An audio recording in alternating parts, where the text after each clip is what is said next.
পয়লা September থেকে চলমান আন্দোলনের কারণে বন্ধ হয়ে যায় আশুলিয়া ও জেরবো এলাকার বেশ কিছু গার্মেন্টসের কাজ। পরিস্থিতি নিয়ন্ত্রণে সেনাবাহিনীর র্যাব সহ আইনশৃঙ্খলা রক্ষাকারী বাহিনীর উপস্থিতিতে বৈঠকে বসে বিজিএমইএ ও শ্রমিক ইউনিয়নের নেতারা। সভায় শ্রমিকদের কালো তালিকাভুক্ত করার প্রবণতা বাতিল করা, পুরুষ নারী শ্রমিকদের সমান অধিকার নিশ্চিত, টিফিন বিল বৃদ্ধির পাশাপাশি শ্রমিকদের নিয়মিত হাজিরা বোনাসের সাথে 225 টাকা যুক্ত করার ঘোষণা দেওয়া হয়।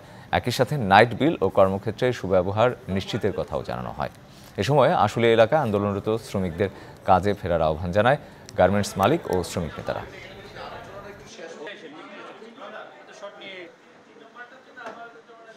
একটা সমাধানে আসতে পেরেছি। শ্রমিকের কালো তালিকাভুক্ত করা যাবে না, পুরুষ মহিলা শ্রমিকের মধ্যে কোনো বৈষম্য থাকবে না, যোগ্যতার ভিত্তিতে আমরা নিয়োগ দিব। যেখানে যে ফ্যাক্টরি যেভাবে যে সেকশনে টিফিন দিচ্ছে ওর সাথে আরও 10 টাকা অ্যাড করতে হবে। যে যেখানে হাজিরা বোনাস যেখানে যেভাবে দিচ্ছে ওর সাথে আরও 225 টাকা অ্যাড হবে।